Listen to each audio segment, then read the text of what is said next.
Podcast Adoração com Renata Clemente. Olá, gente, tudo bem? Mais um episódio do podcast Adoração.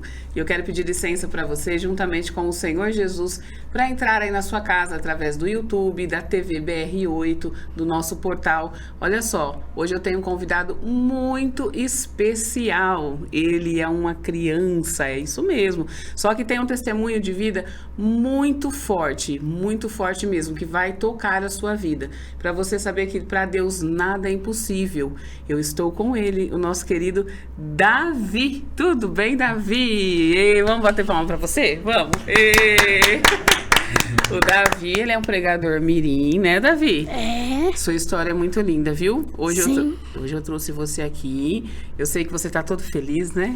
É. O pessoal vai ansioso. Não, ansiedade, né? Vou ficar tranquila. A tia tá tão tranquila aqui, né? Tá eu, você, seus pais, né? Jesus em primeiro lugar. E essa história sua é linda, né, Davi? A tia vai começar a perguntar pra você, quem é o Davizinho? Vamos falar pro pessoal? Quem que é? Conta a sua história um pouquinho pra gente. Quem é o Davi?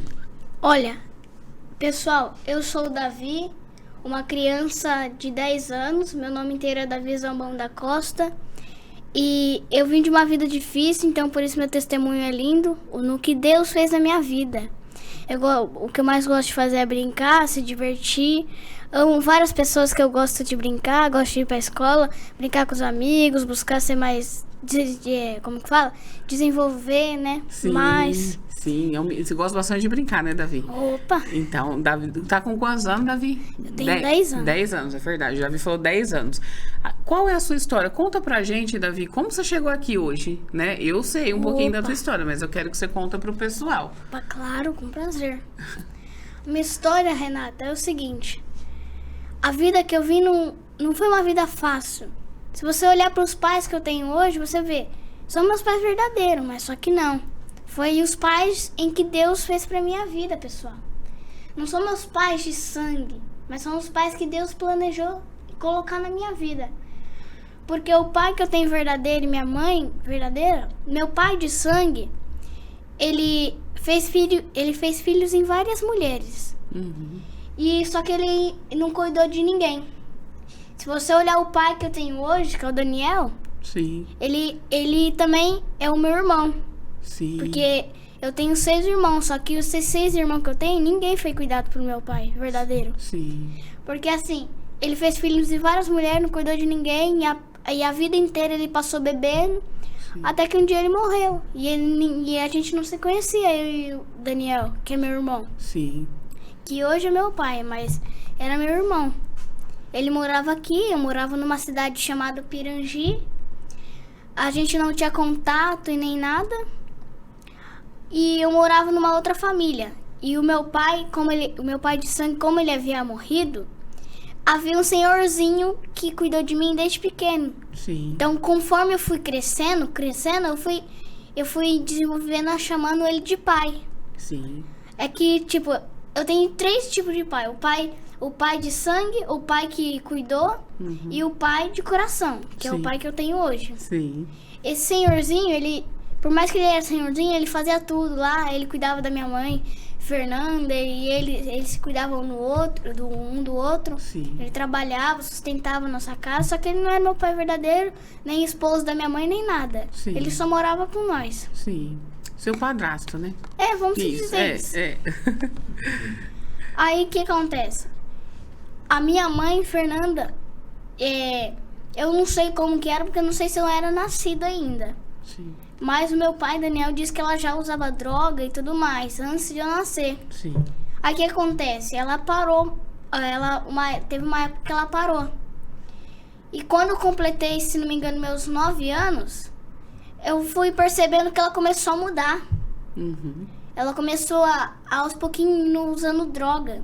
Uma coisa que ela não fazia. Sim. Toda vez lá, nós morávamos num sítio, né? Numa chácara lá. Nós morávamos lá. Só que aí ela foi começando a usar droga, fumando. O máximo que eu sabia que ela fazia, que eu não ligava, que pra mim era normal com qualquer pessoa, era fumar. Sim. Fumar era normal, mas ela foi começando a usar droga. E isso foi mexendo com a cabeça dela, porque eu sei que a droga é uma coisa que dá vício. Uma coisa que faz mal pra pessoa se ela usar muito. É verdade. Aí ela foi se acostumando e todo dia à noite, todo dia à madrugada, era assim, dia e noite, dia e noite. Ela saía, ia pegar droga, voltava, depois saía de novo, ia buscar de novo. E não era uma criança normal, vamos dizer. Sim que eu gostava de brincar, mas era uma criança que era muito viciada no celular. Falar que teve uma época que eu era dia e noite, madrugada inteira no celular, eu nem dormia. Eu colocava meu celular pra carregar, daqui a pouquinho ia lá, tirava ele, começava a assistir. E assim ia. Que era essa companhia, o celular, né? Sim. Então não tinha essa outra companhia, sim, né? por causa que ela começou a usar droga, tipo, eu não tive uma infância de uma criança normal. Sim. E o Ferraz, por mais que ele ajudava eu, ele também bebia. Sim. Às vezes ele me levava lá no bar lá, pedia uma cervejinha pra ele tomar. Mas eu não ligava, por mais que ele tomava isso, ele não ficava louco igual ela, ele ficava normal. Até porque o máximo que ele bebia era pouquinho, não era tanta cerveja como alguém bebe. Sim. Aí assim foi indo. Quando o dono da chácara descobriu que ela tava usando droga, nós lá, eles nos ajudavam a falar pra você, Renata, que você pode ver várias crianças comemorando de Ano Novo, Natal, Dia das Crianças. Pra mim, essas datas aí, era como se fosse um dia normal. Se não fosse o dono da chácara, nós não comemorava nada. Meu Deus. Por quê? Porque nós não tinha dinheiro e a casa nem era nossa, nós morava lá porque o dono permitiu. Sim. E aí nós foi vivendo lá, mas essas datas assim seria um dia normal pra mim. Só que se não fosse o dono da chácara, então eu não teria esse tipo de data. Mas como eles faziam festa lá e tudo mais, eu entrava no meio. E eu era uma criança, Renata, que não comia nada. Nada. Meu Deus. E conta Uma criança, isso. meus irmãos, que eu não comia nada de nada de nada. Não comia arroz, não comia feijão, não comia carne, nem nada. Eu vivi meus 9 anos só de leite.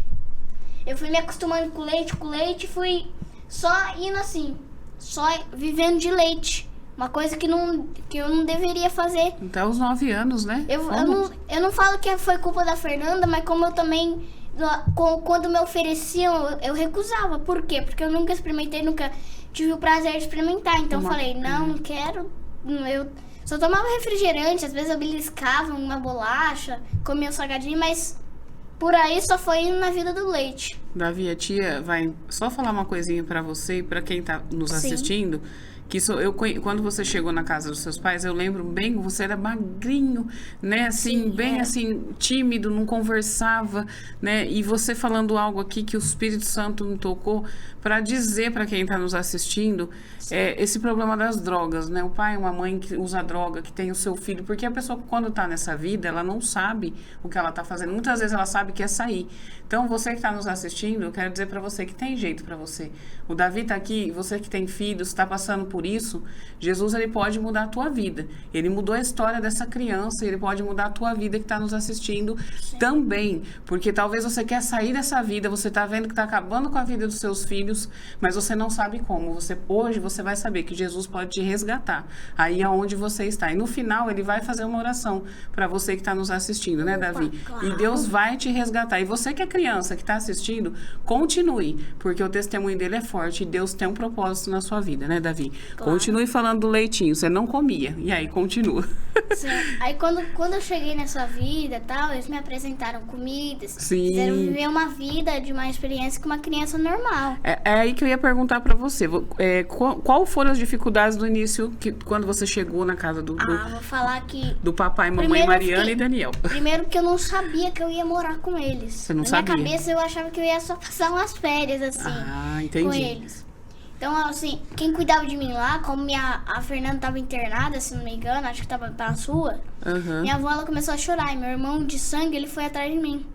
Tipo, pra mim era normal, eu não fiquei preocupada, não chorei. Sim. Eu fiquei só triste porque eu vi minha avó chorando, então. E eu dos irmãos mais novos, eu sou mais velho. Porque assim, eu tenho 2 irmãos. O da sua mãe. Ezequiel e o Matheus. Sim, da Fernanda, sua mãe de sangue. Não, aí eles são meu irmão, acho que por parte de pai. Tá. Só que eles nasceram em outra mãe. Entendi. Aí o Ezequiel, ele tem, se não me engano, acho que ele tem 9 anos por agora. E o Matheus, ele fez 7. Então eu sou o mais velho. Só que o Ezequiel, infelizmente, como ele era um menino muito arteiro, saía de casa sem permissão, sumia pra rua, entendeu? E uma criança que não parava em casa. O conselho foi lá, meus irmãos, encontrou ele e levou ele pro orfanato. Aí o que acontece? Meu irmão de sangue, que nasceu na mesma mãe que eu, que ele tem 17 anos agora.